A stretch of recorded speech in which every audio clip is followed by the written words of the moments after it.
Richard Culatta on raising curriculum standards through technology.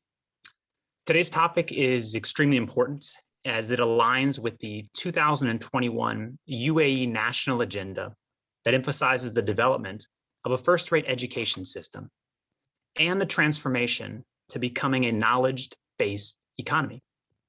We are so excited to have education leaders join tonight's event from the Ministry of Education, ATHS, Zayed University, United Arab Emirates University, Higher Colleges of Technology, Abu Dhabi University, ADEC, alongside Khalifa University, alongside other esteemed educational institutions.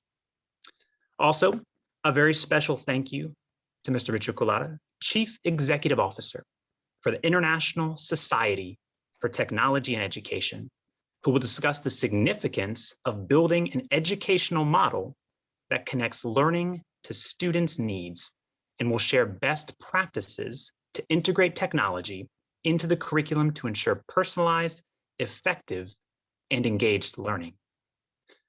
Before I turn it over, I would like to invite the audience to submit their questions in the chat box at any time during the event.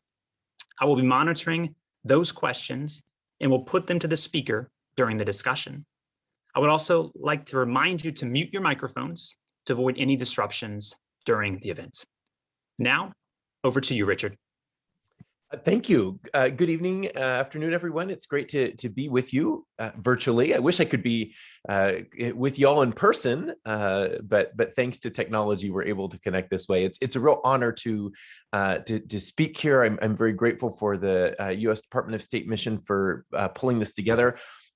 Also really honored with who's in the room here. I'm fully aware that pretty much everyone on this call could give the presentation that I'm about to give probably better than I could. So I recognize the level of expertise that we have here and hope that we'll have some good conversation.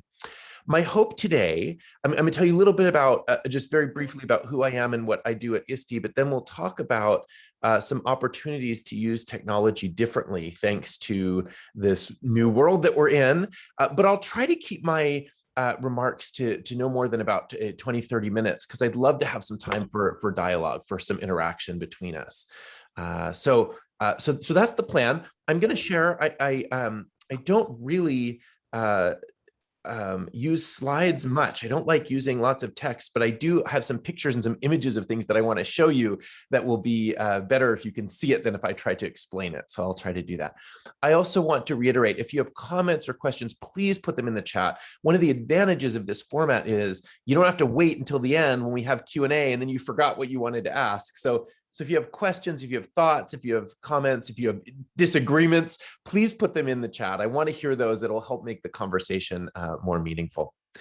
So let's dive in. First of all, just a little bit of background on who I am. So I am originally, I was a teacher by training. I taught high school, and then I taught in the university pre-service teachers. Through a long, strange series of events, I ended up working for the White House, creating the National Education Technology Plan for the United States, and focusing on how to help all schools get connected to broadband and have teachers be prepared to use that technology effectively. And also, just a little humble brag, just 2 weeks ago, my new book, Digital for Good, was just released by Harvard Press, and I'm very excited about that. It's a book for families about how to use technology, how to create a healthy digital culture in our families. There's a lot of stress in families about how to know how much technology to use and for what, and how to create limits. And there's just, you can just feel the stress. And so this book is a book to help parents and educators have some strategies to not feel so much stress about the technology culture they're creating in their families. My day job, the work that I do, I work for the International Society for Technology and Education, or ISTE. Hopefully some of you are familiar with ISTE already. We are a nonprofit organization. We work in about 100 countries around the world, and our mission is to help accelerate innovation in education through the smart use of technology. Couple things that you might know or have heard about ISTE. We have something called ISTE certification.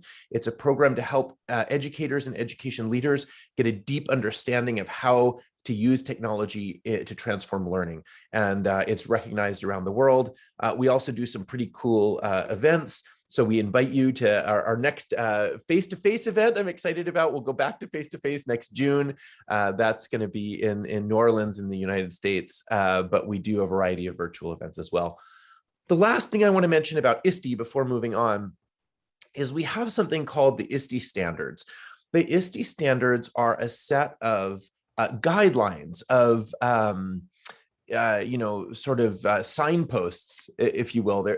They're a series of competencies to help teachers and leaders know how to use technology effectively for learning. They're very powerful. They're available for free. You're welcome to go and take them, download them, use them. The idea is to help make sure that globally we are having a conversation about how and what skills both students and teachers and leaders need to use technology effectively. And as we go throughout this session today, I'll share some examples of what the ISTE standards look like in practice. And there's some videos, some short videos that I'll show that actually show what they look like when they're used in classrooms. Okay, so here's our plan for today. I want to spend a minute on where we are now, kind of what moment are we in, and then I'm going to talk about some opportunities that we have for the future of learning. And then I'm going to throw in at the end some pitfalls to avoid. Again, as we work with many countries and schools and universities around the world, we see a lot of really great things. We also see a lot of areas where people get stuck.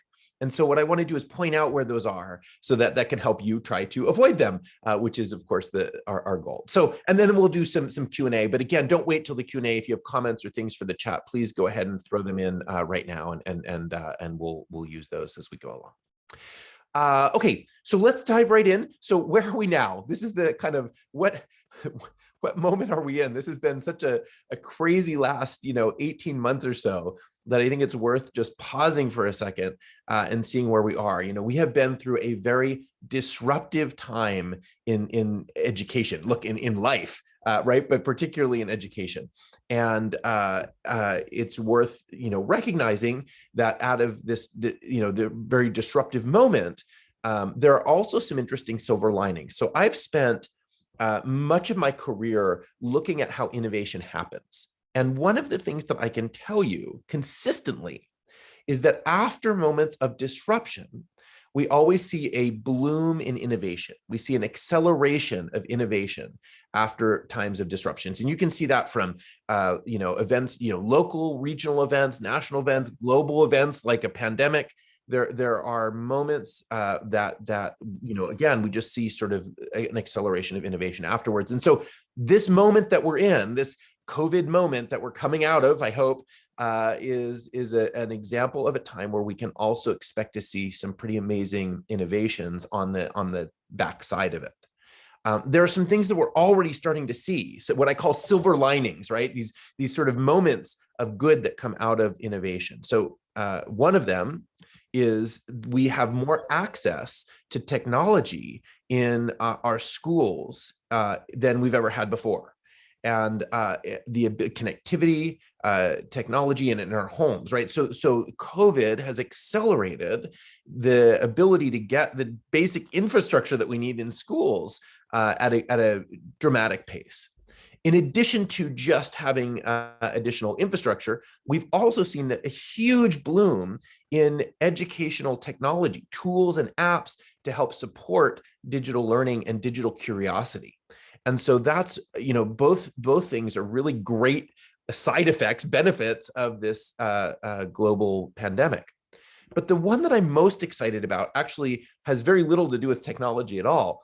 It is that the pandemic has allowed us to think differently about change in education. One of the biggest challenges in education is the fact that we get stuck in models, in existing models, and they become very hard to think outside of, right? And so before the pandemic, there were lots of times where we would suggest something. We'd have a idea, well, how about we do this? How about we try this differently? And the reaction that we would often get would be, wow, we can't do that. We can't, it's not possible. And if we ask, why not? The answer is, well, because we've never done it that way. It's just not possible, right? And like it or not, the fact that we had to think very differently about education during these last 18 months was a reminder to us that we really can do things in a different way, and it's okay. And the world still moves on, right? Even if we think about learning very differently. And so it's given us permission to ask questions that we never could have asked before, to try new models. And so that's something that I'm very excited about. That's an opportunity that we have at our fingertips, thanks to the pandemic. And you can probably think of others, and I would encourage you to do that, right? I'd encourage you to take a minute and think, what are opportunities that we have now available to us to take advantage of because of this last 18 months or so that we've been through that we didn't have before? Well, all of these opportunities, the technology being available, and more digital tools, the ability to think differently and have it be okay to question how we've always done things, lead to some interesting opportunities. And so what I want to do for just the next few minutes is share 5 opportunities. There's probably 100, but I'm going to just share 5 opportunities that I see particularly where we can leverage this moment to do things differently in education using technology as a base, as a tool. So here's the first one. We have an opportunity to create creators and problem solvers. One of the least interesting things we can do with technology, one of the least interesting things we can do with technology is to present content to students, right? Whether that's stuff they're reading on a screen or a PowerPoint or whatever it is, just presenting content to students is the least interesting thing we can do with technology. On the flip side, the most interesting thing that we can do with technology is use it as a tool to help students become designers and creators and problem solvers, right? That's where it gets really powerful. It's not reading stuff that we've put on the screen. It's giving students tools to help them create solutions and new ways of thinking. So this is a picture of some students. I was at a school that I was visiting, and these were students that were out of their class. And I walked up, I said, why aren't you in your class, right? I was a teacher. I know that's what you do when you see students out of class. You say, why aren't you in class? And they said, no, we are in class. We're in our biotech class. And I actually didn't know what biotech meant. So I just smiled and I said, okay, well, can you show me what you're doing? And they said, sure. And so they said, look, we are using this device and we're taking samples of the plants around our school. And then virtually, we're working remotely with professors, faculty members at university to make a genome map. They were mapping out the genomic structure of the plants around their school. And they were jointly publishing papers with these faculty members from these universities.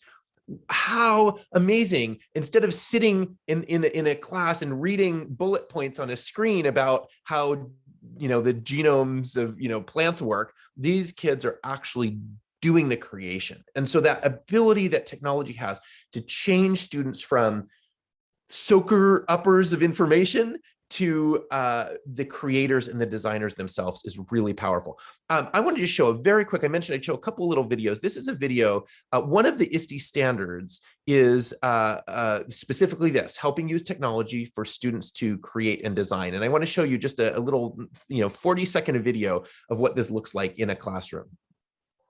Students know and use a deliberate design process for generating ideas, testing theories, creating innovative artifacts, or solving authentic problems. The students are attempting to determine if estrogen can act as a preventative to the degradation of dopamine-producing neurons in the brain. Though we can't actually induce Parkinson's, but we can use a neurotoxin to try to simulate those Parkinsonian symptoms in zebrafish, which were our neurological model. They had experimental groups, control groups, and really kind of looking at the timing of that estrogen exposure. So they're in this whole experimental design process of constantly looking at what we did. What is it telling us? Where do we go next? Sometimes we had more questions than answers, which was really a great place to be as young scientists. So much of the test-driven process of education, if you make a mistake, there's something punitive.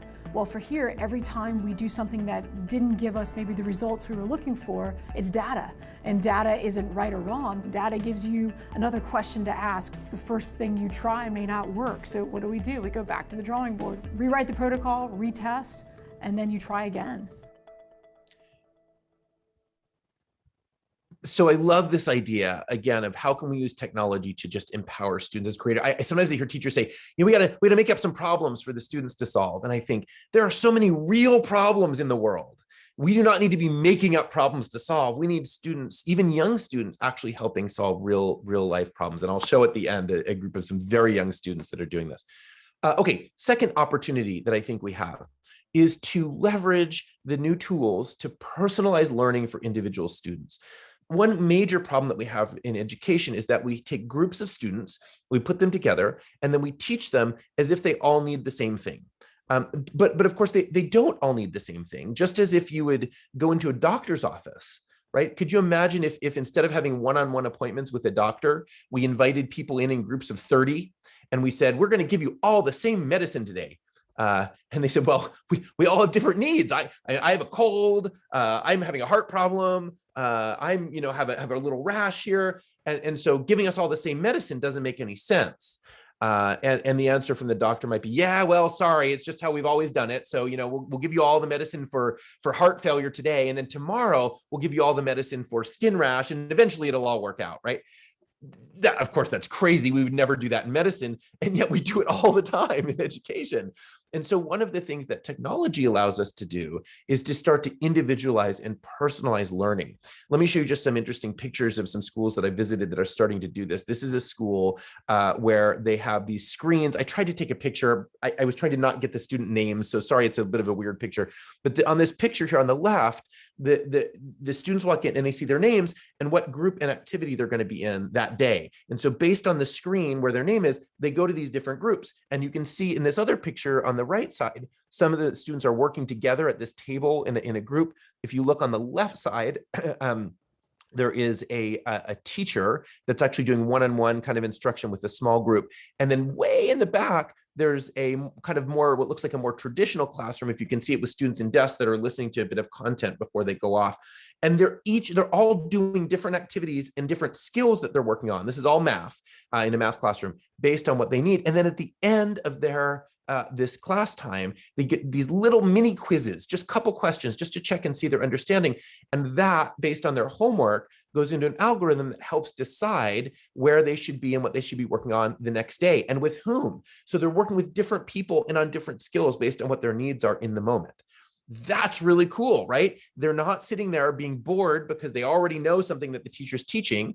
And on the other hand, they're not lost because the class has moved ahead when there's a concept that they missed because they somehow didn't get that. And so it's a great opportunity. Here's another classroom, very similar thing. There's these three. This is one group where this teacher's working with some kids one-on-one. Back behind them, the kids are working individually on some lessons on a computer. And what you can't see, because I couldn't get it in the picture, is over to the left, there's another group of students that's working on an activity with an assistant teacher. And then again, similar thing, they're shifting and moving around based on what their individual needs are. And there's some great tools that can help do this, right? This would be very hard to do if you only were trying to do it on paper and pencil and manage everybody. But there's a whole variety of great tools that are available now to help personalize learning and help create what the right pathway is for students. It's not about delivering. You notice it's not about delivering all of the content online. Yeah, there are some examples. These kids, there are moments where you're learning online. It's also about teaching and human interaction. The technology here is just being used to help manage where and what kids need at what moment. You see, and that's the important part to learn here. Okay. Third example. I got to watch. This is great stuff. I could talk about each one of these examples for an hour. I promise I will not do that. So let me just share a couple more things, and then I'll give you some tips, and we can shift to having questions. The third opportunity is to create caring digital citizens. We have spent so much time talking about the don'ts when we prepare our kids to be online. Don't share your personal information. Don't be a bully. Don't share your password. Don't post a picture that you'll regret. Don't. The problem is the digital world that we live in today is highly complex. It's not the digital world that you and I grew up with, right? When we started, the digital world was very simple. And it got complex over time as we grew up, right? The world that our kids are stepping into today is highly complex, and learning to be a good human in that world requires practice. And you can't practice not doing something, right? If you're playing a sport, you can't learn how to play a sport by being told all the things not to do. You have to practice. If you're playing piano, you have to learn to practice playing the piano. Same with being an effective digital citizen. You can't learn how to be effective by being told all the things not to do. You have to learn by being told the list of things to do and practicing the skills we want them to do. And so that's what we should. And by the way, this is a lot of what I talk about in my book. This is just a quick example. This is a school, wonderful school that I was visiting, and they were talking about cyberbullying and how to be, anti-cyberbullying. And finally they said, why are we doing this? Why are we taking this negative approach? We don't do this with other things. We don't talk about anti-illiteracy, right? We teach kids to love to read. Why are we doing anti-cyberbullying? And so they switched it. They completely flipped it around. And they said, instead of talking about anti-cyberbullying, we're going to learn how to be good cyber friends. And so they began talking about what is a good cyber friend, and how do you become cyber friends, and how do you support other people? And it just totally shifted the experience, because it was much more positive and based on positive skills that they could learn. I have a great little video that I'll share later. We don't have time right now, but I'm happy to post it later, of this school and talking about how they made that transition. Okay, two more opportunities here. The fourth one, technology gives us a huge opportunity to close long-standing equity gaps on all different levels. And so everything from, here's an example of a kid who is, I actually got to meet this kid. He was in a hospital being treated for cancer. He had cancer, and the school has a robot, and he can control this robot from his school and from the hospital room, and literally could move around and ask questions and participate. There's a little screen on it where you can see him. So this gap, this illness that would have normally completely disrupted this kid's opportunity to keep learning was completely avoided because he had the opportunity to participate by technology. But equity gaps are not just about individuals. It's also about regions and areas where there may be less access to great teachers, less access to technology. This is a school that I was visiting in a very remote area. It was an area with socioeconomically challenged, right? So the school didn't have a lot of money. It was a struggle, and they were a STEM school. They were focusing on science and technology, and so they wanted their kids to have experience with a scanning electron microscope. Well, the problem is a scanning electron microscope cost $2 million, and they didn't have any way to get that in their school. But they were connected to a high-speed network, and a university that happened to have a scanning electron microscope said, look, we can just put a high definition camera on top of the microscope, and you can sit in your class in the middle of nowhere in the remote area, and you can run these experiments, and you can see and act and do all of the same things that a scientist would, as if they had this scanning electron microscope in their classroom. And so all of a sudden, the inequity of being located in a place that doesn't have access to these same types of equipment can be removed. And so that one ties to my last one that I'll share today, my last opportunity, which is we have the opportunity to rethink access to expertise. For so long, expertise in the classroom was directly correlated to what experts existed in a 5 to 10 mile proximity, in close physical proximity to the classroom. And one of the things that COVID has blown out of the water for us, which I love, is this idea that we can now have access to experts anywhere. Physical location should no longer be a reason to not have access to expertise. And we need to be thinking about how we can take advantage of that.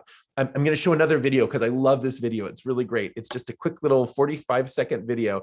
And it's an example of a teacher who was teaching, these were young kids, and she was teaching them about Africa and the animals and the culture of Africa and the geography. And she thought, why on earth am I talking about this in my classroom? Let's go to Africa. Well, turns out it was a little too expensive to go to Africa, but she reached out to a safari guide in Africa, a biologist, and said, look, I'm going to get you a GoPro camera. One of those little, the GoPro cameras you can strap onto your hat or whatever. And she's like, I want you to just go through your day, but let our kids join you. Let our kids come with you. And so these kids had this very real, authentic experience in Africa with this expert. I'm gonna play this video real quick here. Maybe, there we go. Sorry, let me try it again. That's it. Students are using collaborative technology to work with others, including peers, experts, or community members, to examine issues and problems from multiple viewpoints. We are taking the children through the use of technology and with the help of our ITS in our school to Africa. We were actually working with 2 other schools, and they asked questions about animals that they are seeing on the back of a safari truck. And they're interacting. The naturalist will actually turn and address the children by name, and they see their question up there. What's another question that you might ask about a leopard? That's the big wow factor with this. Their research comes to life to them when they see their question, and then they get the validation. And they get the reinforcement of what they've actually spent the time doing. And then from there, we researched people through the Pantanal of Brazil, and we also did several Skype sessions with other professionals taking on endangered species. It's been amazing. These little minds have turned into these huge conservationists at the age of 8 and 9.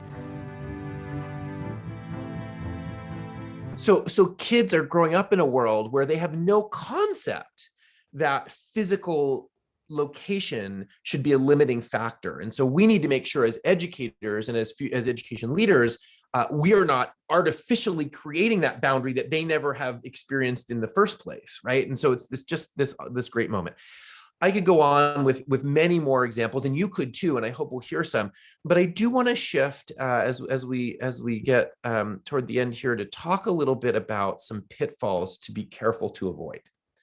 And this is really important because we can get really excited about the moment, and we have this great opportunity. It really is a great opportunity that we're in right now. But we have to watch out for a few things. And so I want to share those right now. One of the things that we need to be very cautious about is being overly focused on technology, on the devices, on the connectivity.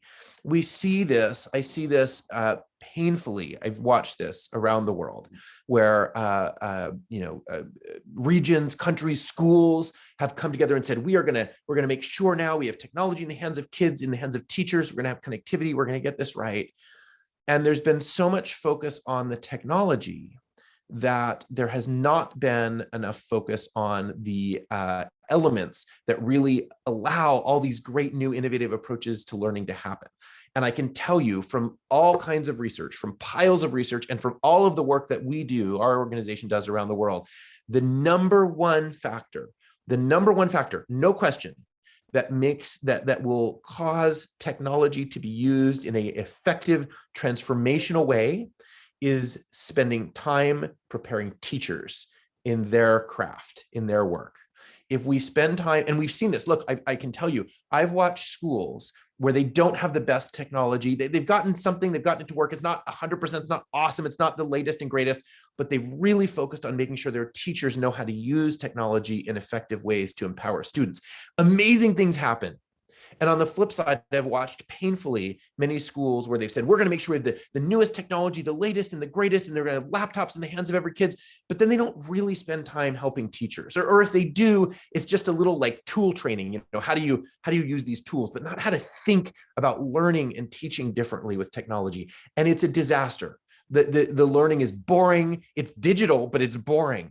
Right? It's lots of content being shoved at kids. It's not the sort of engaging learning that we want to see. And so the number one pitfall that I can share to avoid is this idea of making sure that if we want to transform learning with technology, the focus has to be on teachers and helping teachers think differently.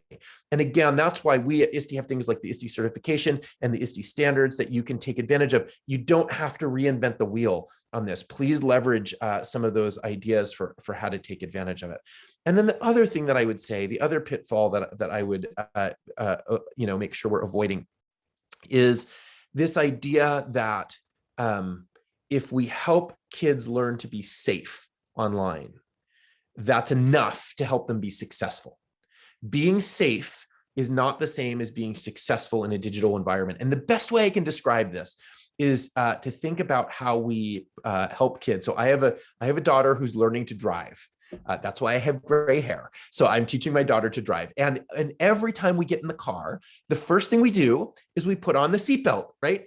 That's the safety part. We put the seatbelt on. We're not going to move the car until the seat. It's not a discussion. It's not a debate. It's just a given. If we get in the car, the seatbelt goes on.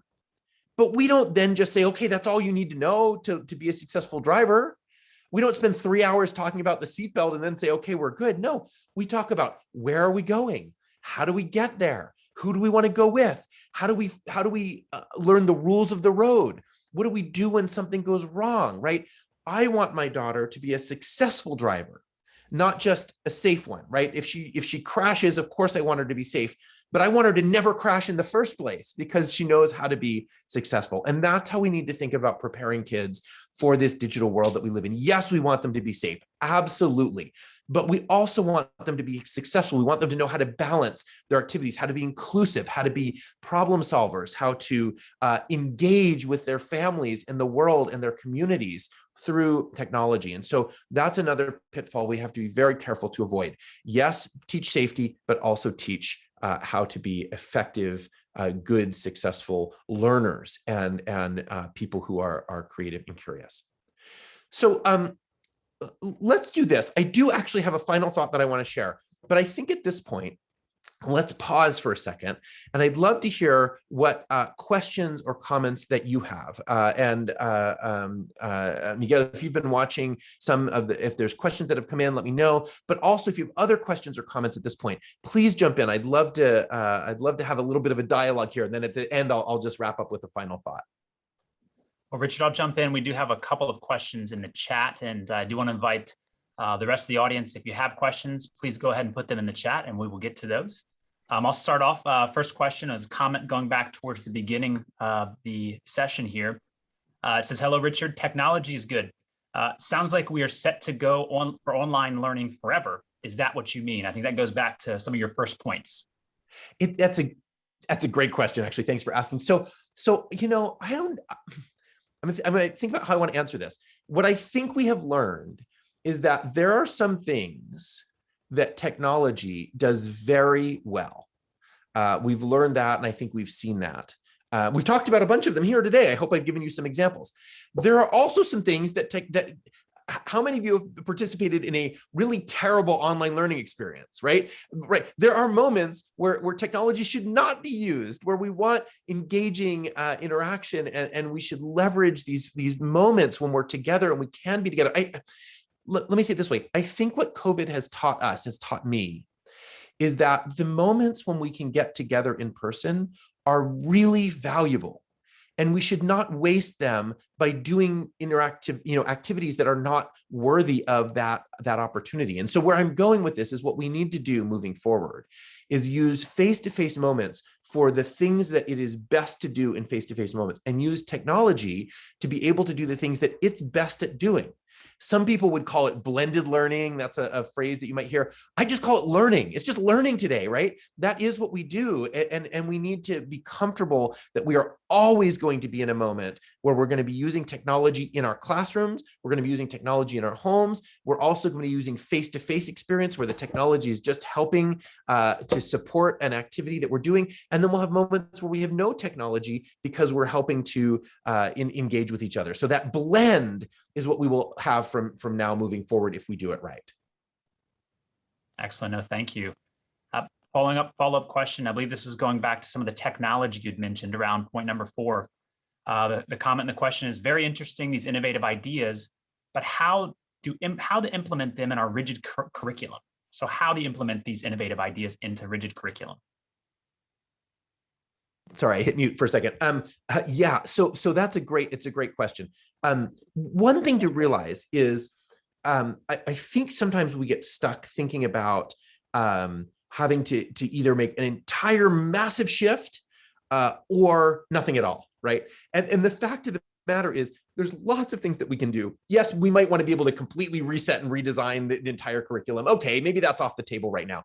But what we can do is say, hey, in this activity, instead of me just presenting the content as a teacher, why don't we have an opportunity where we're putting some ideas out, some examples, and ask the students to create the lesson, if you will, right? To be the ones presenting and sharing. So technology can enable a much more engaging and interactive learning, even if the broader structure of the curriculum still can't be changed.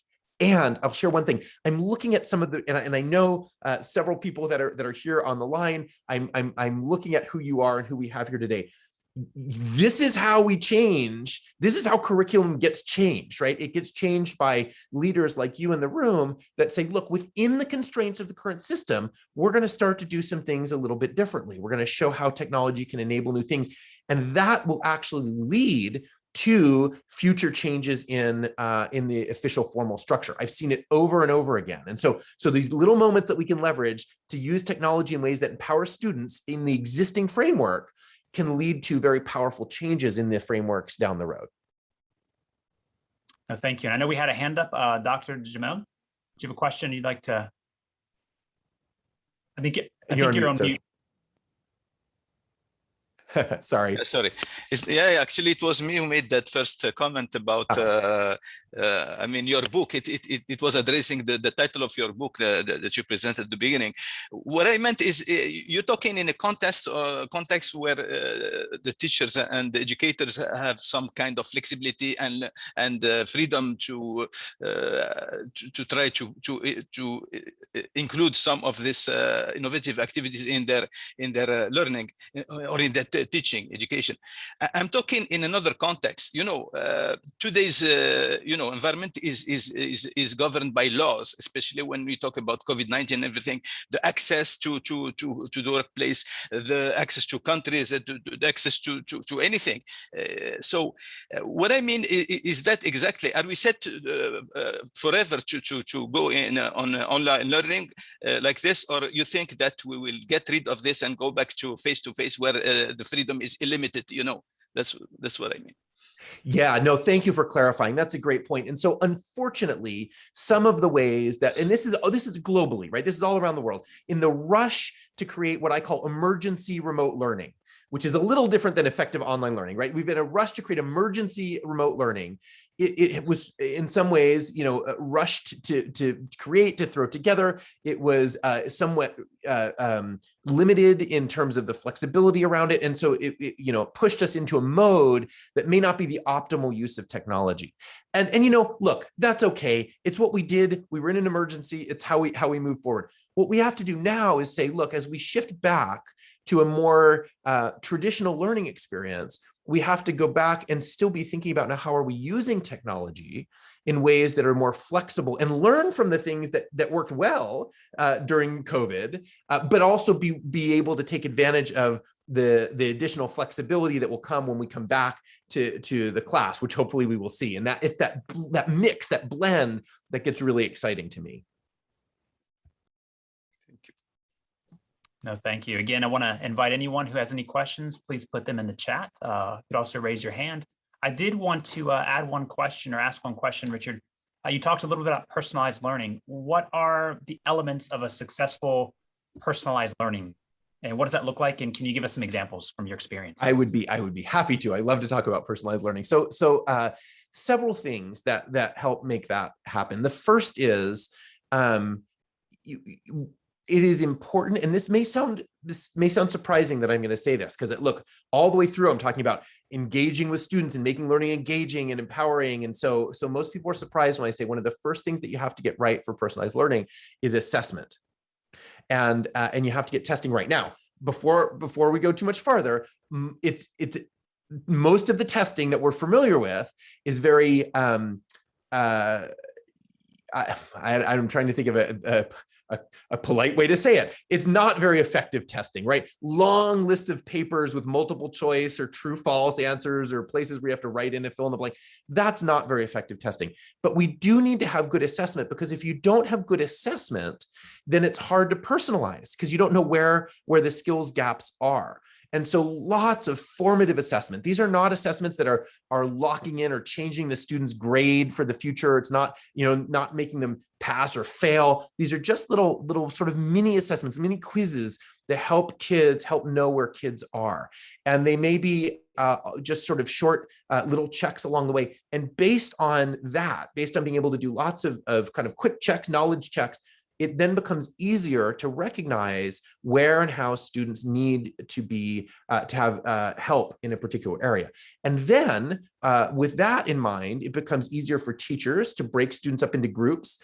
There's a model that's very common called station rotation, which is you take a classroom and you say, we're going to break the classroom into 3 stations, 3 groups. One with a teacher who's going to work directly with them, one with students that are working on their own a bit, another with students who might be working in group, maybe with an assistant teacher if there is one there. That model helps with the personalization, and there's tools, there's technology that can help manage some of that. That is a really powerful way to align to student interests and goals, but you got to be checking to see where the students are. Most of the time when we do assessment, it's after the fact, right? We teach, and then we give a test. And the purpose of that test is to, show whether a student passes or fails. And what I'm saying is, in order to do personalized learning, we've got to flip that. And the assessments have to be at the beginning and all throughout, mixed all throughout, in order to help guide and shift. And if you can get that part right, then the personalized learning actually becomes much easier. Excellent. No, thank you. Again, just opening it up for questions for anyone that wants to put them into the chat or raise their hand. We'll take your questions throughout. And also wanted to build on one more topic here. It looks like we do have a question here. It says, what's your view? Does technology just make a good teacher? Pull this up here. Does it make a good teacher better? I see. Yeah. Or not a good teacher, or a not so good teacher worse? That's a great, Tony, thanks for asking. Does technology just make a good teacher better and a not so good teacher worse? You know what? It's funny the way you worded it, but that's actually profound. And I want to talk about that for a second. I talk a lot about, and actually in my book, I talk a lot about the fact that technology is neutral. It is an accelerator, and it will accelerate whatever we apply it to. And so if you apply it to good teaching practices, you get faster, better, more efficient, more effective, good teaching practices. If you apply it to bad teaching practices, you get faster, more efficient, more widely spread bad teaching practices. It is just how it works. And so it means that we have to be very careful at what we apply the technology to. And this is why back when I was showing those slides and I was saying the number one determining factor of whether technology will be successful or not has nothing to do with the technology. It has to do with the teacher training. Because I've seen this, we've seen this, you take teachers that are not very effective in their craft and you give technology. Now all of a sudden we're doing lots more lecture and lots more multiple choice testing and lots more, and the technology will accelerate that. But that, of course, is not what we want to accelerate. So yes, that is a very profound question, and why our focus must be on showing how technology can be really transformative in the hands of teachers that are doing great and amazing things. And leaders too. I know throughout this conversation, we've been talking a lot about teachers, but so much of this comes down to school leaders and other leaders in the education system. If they know the things to be asking for, if they know the things to be encouraging, if they know the things to be rewarding and highlighting when they see effective technology use, that can be very powerful for making technology effective. Excellent. No, thank you. And it looks like we had one other hand up. I believe it may be Z9493 is the username. I don't know if you had a question you wanted to ask. And you put your hand down. It's okay if not. Yes, I did. This is Mary Sabet from ZU. Hi, Richard. Sorry, I missed the front portion of your talk because I was in a class. So I had to get out very quickly, come home to join you. I probably missed a lot, but my question is, most of your discussion is really about science and social science teaching online or face-to-face using technology. I'm an architect. We teach a lot of creative fields, which is architecture, interior design, graphic design, and so on and so forth. With the current problem of online teaching, I don't think that there is an ideal situation in terms of technology to alleviate this problem, because creativity has to be taught face to face within a group or individual, because a lot of expressions, human expressions, can affect students' learning.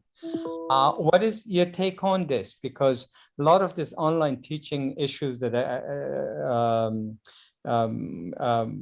presentation I hear is really about science and social science teaching. It's not much about creativity of design and architecture and so on and so forth. Thank you so much for asking that question. I promise that was not a plant. I did not pay him to ask me that question, but it is a question that I love to get because we do, and this does happen. Look, even in the examples I've shown, it tends to, we shift towards the sort of the science, the math. Technology can be incredibly powerful for teaching the creativity, creative arts, etc. And I think we forget that sometimes. And so thank you for bringing it up. One thing that I'm going to share, and this is not to be to sound like an advertisement, but I just want you to be aware of it. Something that we started just for that reason a couple years ago at ISTE. Here, I'll share this screen. We started a new event called the Creative Constructor Lab.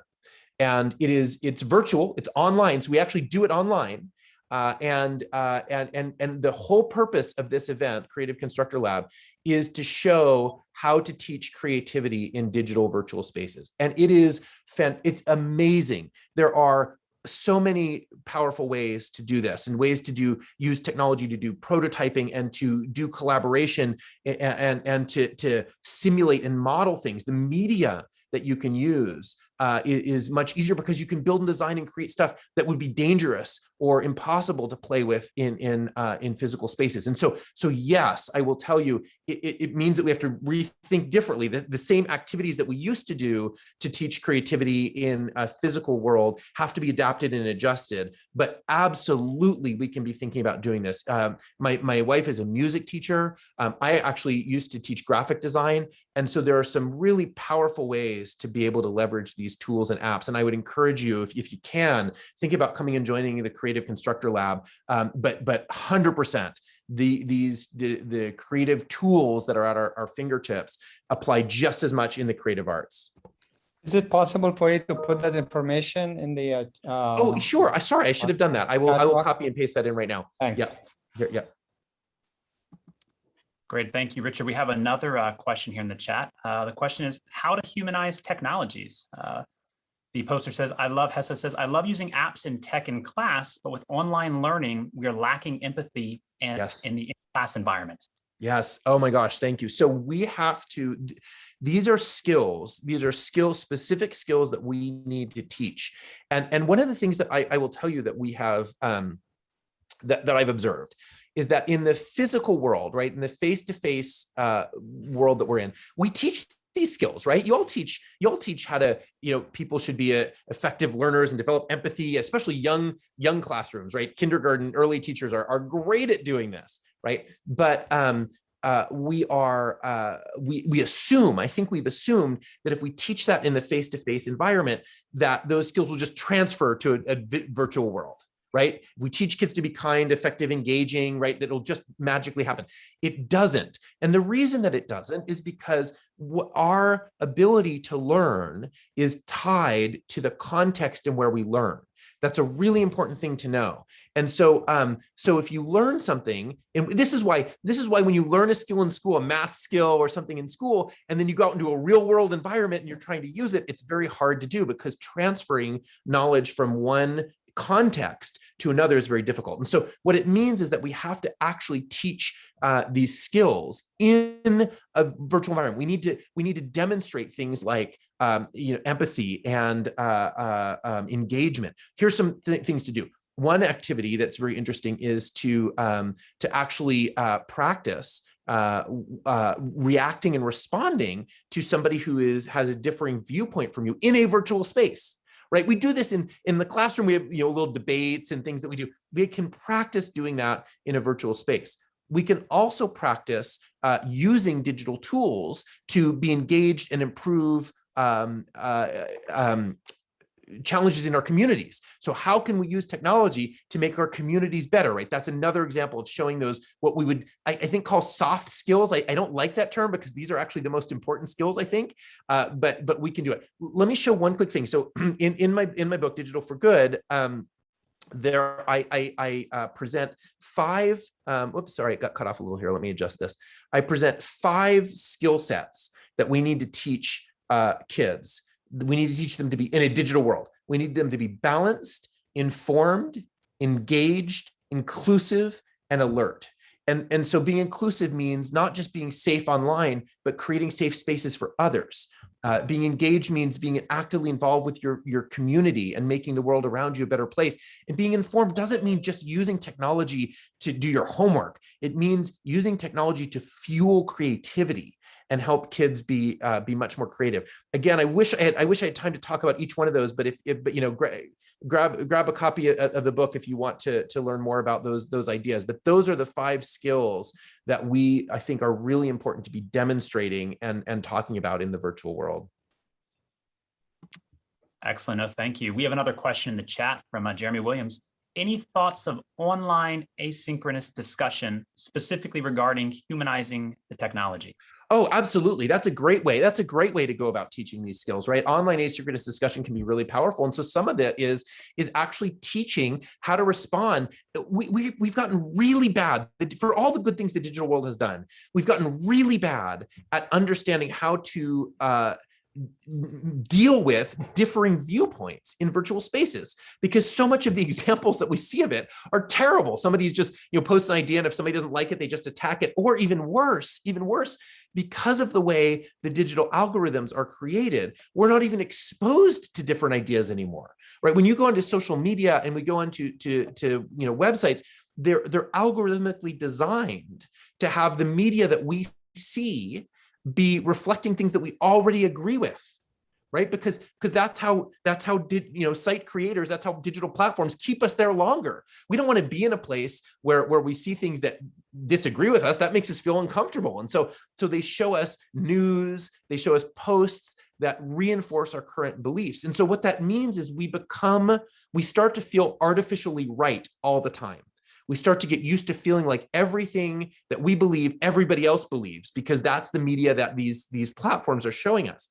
And so one of the great ways that we can use asynchronous discussions is to post ideas that are differing, right? And that's okay, it's good. And we can talk about how that's good. And we can talk about how do you respectfully in a digital space disagree with an idea or question another idea, and where and how can we figure out what that looks like. So that's a great example of using asynchronous discussions. By the way, there's others too. Other ways you can use it are things like, how can we use, we did an activity. I think one of the challenges in virtual spaces is we often have just a thin feeling of knowing the other people. Right. Whereas if you're face to face, if you're in a classroom, if you're somebody else, you tend to, you walk in and out of class, you have these conversations together, and you have this deeper connection, this deeper human connection. And we often miss that online. So one of the things that I've done is to actually say, can we tell our story? And so we take a minute and we use asynchronous discussion to talk a little bit more about who we are as people and what things we're concerned about. Not just the quick, here's what I'm studying, here's how old I am, here's what I want to do when I'm out of school. But deeper, like, what are issues that you care about? What's a story? We often ask this question: what's a story about you that nobody would know if they just looked on your normal bio, your normal profile? And so having those deeper, richer conversations, we can model how to have deeper conversations where we actually get to know people at a human level, based on our digital interactions, which we often miss. I believe we have a question. Dr. Jamal? Please, sir. Thank you. Listen, Richard, you have presented to us like 5 examples of opportunities where the technology does wonders in learning.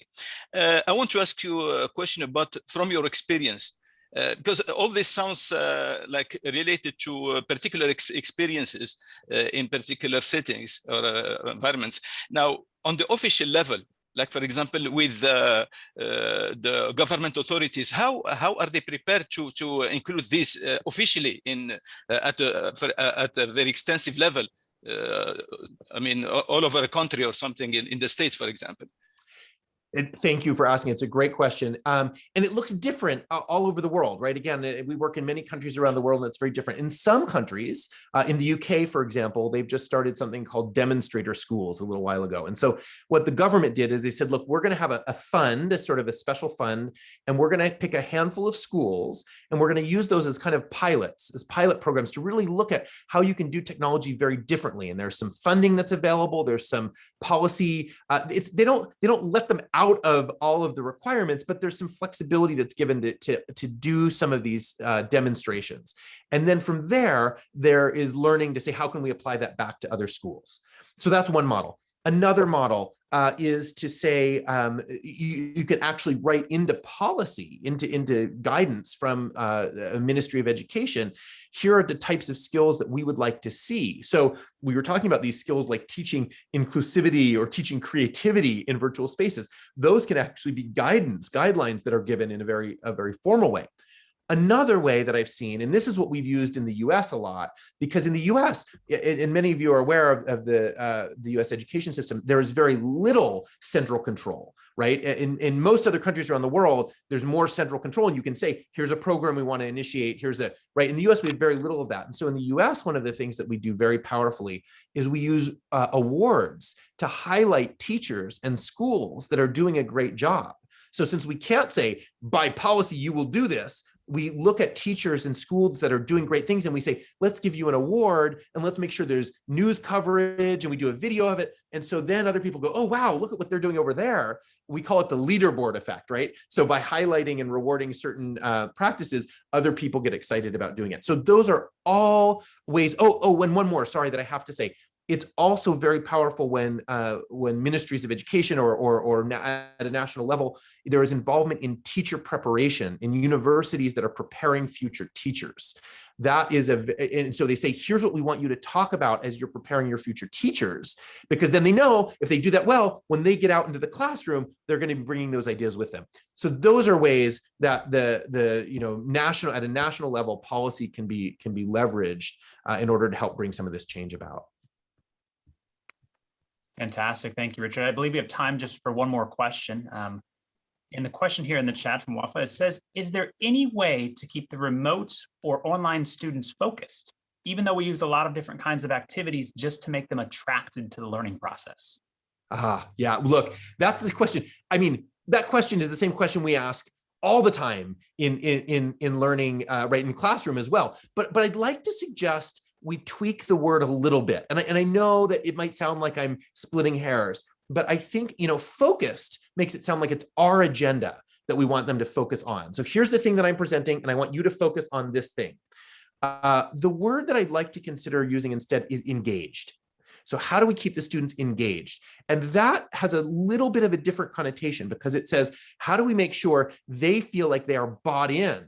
Not just focusing on what I'm saying, but bought in. And so to be engaged, there's a number of strategies. One strategy is to say, who should be teaching? Should I be the one teaching all the time? One great way to engage students is to say, we're going to trade off here. And now, of course, you do this with structure and you say, here, we're going to have some time to prepare and here's some elements. You create a rubric. Here's the elements. You have to make sure it's based on fact. You're going to explain how to do this. You're going to get some feedback from your peers first, and then you're going to present. And then we're going to have a chance to say, hey, by the way, how'd that person do? So they get feedback, right? So, but see, they've now become part of the teaching process. So that's a great way to be engaged. Another way to be engaged is to give real individual feedback. So it's amazing how much more engagement you get from students when you have a moment where you sit down either by a teacher giving it or using technology to give individual feedback and say, based on the answers that you just gave to these questions, we can see that this is an area where you're struggling. How can we provide a plan that helps you individually move forward? That gets engagement bought in. And one more is I'll say examples that are relevant to their context. So to the things that they care about. And you can only know what they care about if you ask them what they care about, right? And so there's this idea of spending some time knowing what are the interests of your students at any age level, young, old, what are your interests? What is your purpose? what's your purpose in life, right? What do you care about truly? And knowing that, how can I align these things that we're learning to things that you care about? And man, the engagement's going to be there. I promise you it will. And so those are some of the things to keep in mind, I think, as we are looking at how to make digital learning feel very engaged. I know we're at time, but if it's okay, I'd like to just end with a final thought, and that final thought is that we are, I mentioned at the beginning of this whole thing, I said, we have this opportunity that's been given to us. And I remember I showed the screen that we see this bloom of innovation that happens after moments of disruption, right? There's this pattern that we see. I didn't tell you the full truth of the story, though. And I want to correct that now so that I feel like I'm leaving you with the correct message. And that is this: disruption does not create innovation. It is not causal. What happens is disruption of any type creates the conditions for smart, creative people to innovate in ways that they couldn't before. And so in some ways, and I'm a pilot, by the way. I fly planes. I like flying small planes. So I like to use pilot examples. So in a lot of ways, it's like being a pilot at the beginning of a runway here. And the conditions are right. And we're here, we're sitting in the plane. We are all sitting in this plane. And this plane has been shoved down the runway because of COVID. We're kind of rolling a little bit. And we have a choice to make. One choice is to just kind of keep limping along with the emergency remote learning, like we talked about. Not the best use of technology. It's okay, but it's not the best. And we'll get a little bit of speed and we'll go down the runway. But at the end of the day, we will not get enough momentum. We will not get enough lift to get that plane off the ground. And so our only choice at the end of that runway is to pull the throttle back and just go back off the runway and kind of taxi around on the ground for the rest of the time. Or we can take advantage of this runway that we have, and we can go full forward, we can go full throttle, and we can get momentum and really embrace this new approach and get enough speed, enough lift that we actually lift off the ground. And suddenly we are free from so many of the constraints and challenges that have held back education for so long. And so that's the moment that we're in now. But I can tell you, I promise you that the runway of that we have after disruption, it will come to an end. It always does. And so our challenge here is to take advantage of this runway that we've been given to make sure that we're not just going a little faster for a bit and then pulling the power back and going around on the ground, but going and getting enough momentum and enough energy that we can get liftoff and that we can transform learning. Because if we take advantage of these conditions that we've talked about, this COVID experience that we've had, it may be the best thing that has ever happened in education. I know that sounds weird to say, but in hindsight, when we look back, if this is a moment that we use as a catalyst for change, we may look back and say, this is the best thing that's happened because it helped us really rethink and redesign a model in a way that we had not done or couldn't do before. Thank you very much. Thank you for what you're doing. Thank you for all of your energy that's going into teaching and creating great learning experiences. If I can ever be helpful, I will share with you. I am terrible. I'm not very good at email, but I will put in the link here, both my email and my LinkedIn address. If anybody uses LinkedIn and it's helpful to connect that way, I'll put that in chat with a fair warning that I'm not very good at responding to email. Let me do that. There you go. Thank you again. Thanks so much for being here. Well, we just want to say a big thank you as well to everyone for attending the event tonight. We hope that you found a lot of benefit. There's a lot of great information we received tonight. We want to say a huge thank you, Richard, for your time, for your expertise on ways to build an educational model that connects learning to students' needs and helps them demonstrate their learning and make it relevant to the world. We want to thank you for your time as well. The U.S. mission here in the UAE continues to engage with educational institutional representatives and expand the ties between the US and the UAE. Our education partnership with the UAE is extremely important for building institutional capacity and economic development, and for preparing our youth for the careers of the future. So in closing tonight, the US mission is always open to your ideas on how to expand institutional ties between our two countries. Thank you to everyone again for attending, and thank you. Have a great evening or a great morning, wherever you are. Take care.